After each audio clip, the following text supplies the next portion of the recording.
The movie opens in Los Angeles, where a mysterious person carefully prepares a set of weapons, hinting at something sinister. The scene then shifts to a nightclub, where the owner, Sully, yells at a stripper for taking a break.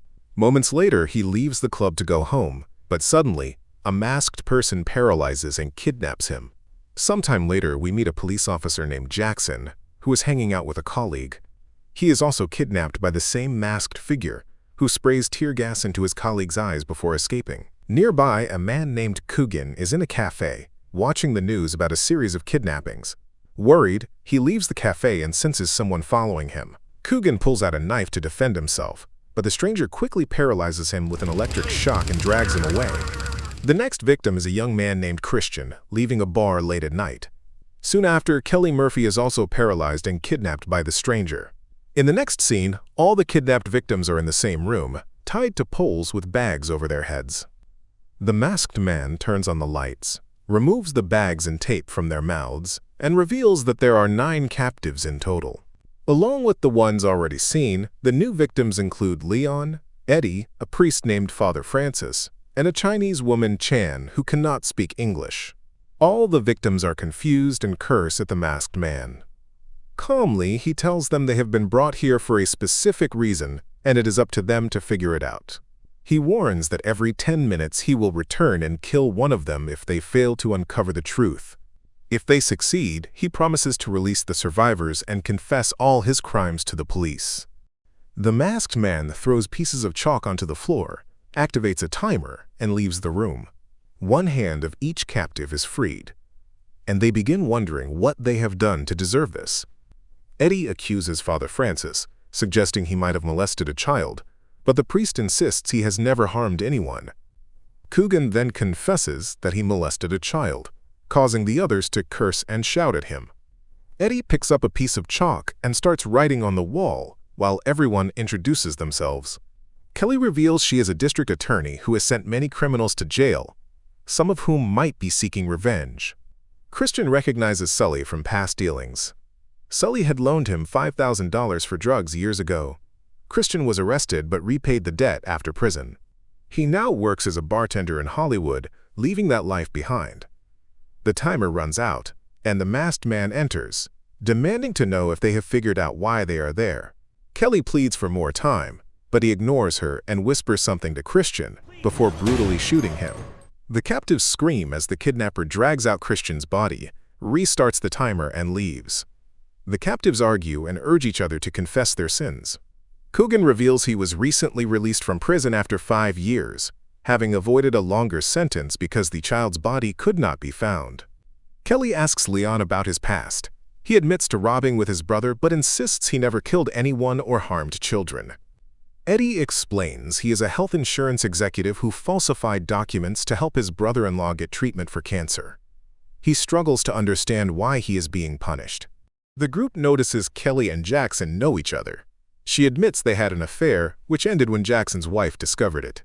They speculate it might be a revenge plot, but Jackson dismisses the idea. Leon comes up with a plan to free himself using Sully's help. Sully, enjoying the opportunity to beat someone, kicks Leon's arm, freeing his hand. Jackson advises him to hide and attack the kidnapper when he returns. Leon refuses to help and heads outside alone. He confronts the kidnapper, fights him, and even grabs a gun, but it isn't loaded. The kidnapper shoots Leon, leaving him badly injured, and drags him back into the room. The masked man then approaches Coogan, who asks to move the others out of the way to avoid blood splatter. The kidnapper whispers something to him, and Coogan agrees. When Coogan attacks, he is overpowered and shot in the heart. The killer warns Leon that he is next. The timer restarts, and anxiety grows among the captives. Chan recognizes Kelly and speaks in Mandarin, using chalk to draw symbols for bang bang, implying shooting. Kelly identifies her as Nhong Chan. Years earlier, Kelly had prosecuted a robbery at Chan's liquor store, sending a 20-year-old named Wade Greeley to prison. However, the group cannot yet connect the dots. With only 2 minutes left, Leon confesses he lied about never killing anyone. He killed his brother after a business betrayal and sold their guns.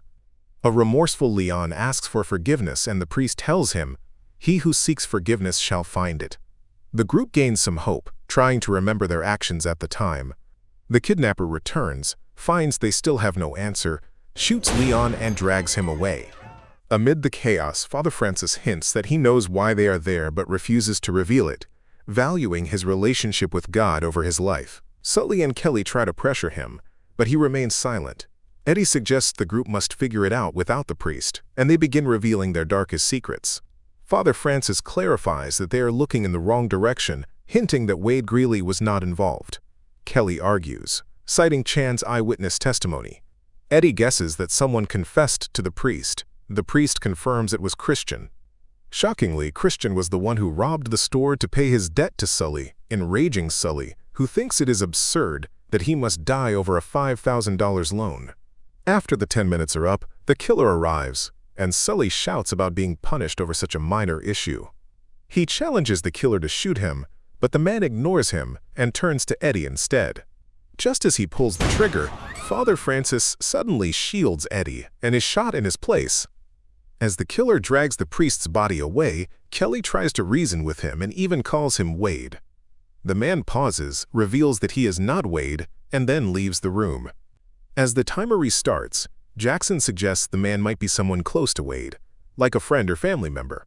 Kelly counters that no one was present at Wade's trial, and she doesn't recall anyone anyway since it was a long time ago.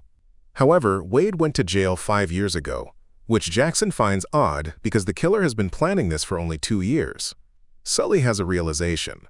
He recalls how Christian claimed he had nothing when released from jail, but it would have been impossible for him to carry out the liquor store heist without a weapon. Sully remembers Leon saying he sold the guns after killing his brother and suspects Leon sold a gun to Christian. This explains why the others are in the cell, but they still can't figure out Coogan, Eddie, and Jackson's connections. The timer runs out again, and the killer enters. He hands Chan a piece of paper written in Mandarin. She finally understands the reasoning behind everything, falls to her knees, crying and desperately apologizes. The man shows no mercy and brutally shoots her. Kelly pleads for her release, explaining she has a son who needs his mother. The killer asks when she last spent time with her son, mostly cared for by a nanny, and tells her not to use her child as an excuse. Then he turns to Jackson, saying this should enrage him as well. After the killer leaves, a confused Jackson learns he is actually the father of Kelly's son. Furious, he calls her selfish and immoral for keeping such information from him. Kelly hesitates but admits she would have been as good as dead if the truth came out. She explains that years ago, Wade was picked up near the liquor store and matched Chan's description. Without solid evidence and desperate for a win as the lowest performing attorney, she decided to frame Wade. Chan had grabbed some of Christian's hair during a struggle, and Kelly stole hair from Wade's comb, using Jackson's access to the evidence room to swap the samples. Jackson unknowingly helped falsify evidence, sending an innocent kid to prison. Everyone is disgusted, but Kelly insists this must remain secret to protect her job and child. The group theorizes that the killer must be Wade's father, seeking revenge. They speculate about Wade's prison experience and assume he crossed paths with Coogan, also convicted 5 years ago. With the timer counting down, they still can't figure out Eddie's connection. The killer enters, and when they fail to give a complete answer, he ruthlessly kills Sully. Now, only Kelly, Jackson, and Eddie are left, scared. Eddie remembers that before Coogan died, he asked the killer not to let anyone else get hurt.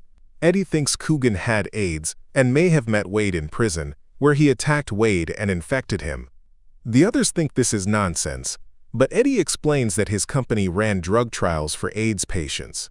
Part of his job was to reject candidates with criminal records, wrong age, bad insurance, or not enough money. Eddie may have rejected Wade because of his record, which made Wade's father start his revenge 2 years ago, after his son died. The killer comes back and asks if they know the truth. Eddie explains everything they have figured out. The man takes off his mask and says his son was brave, and everyone in the room could have stopped his death. He warns them to remember their actions and their consequences forever.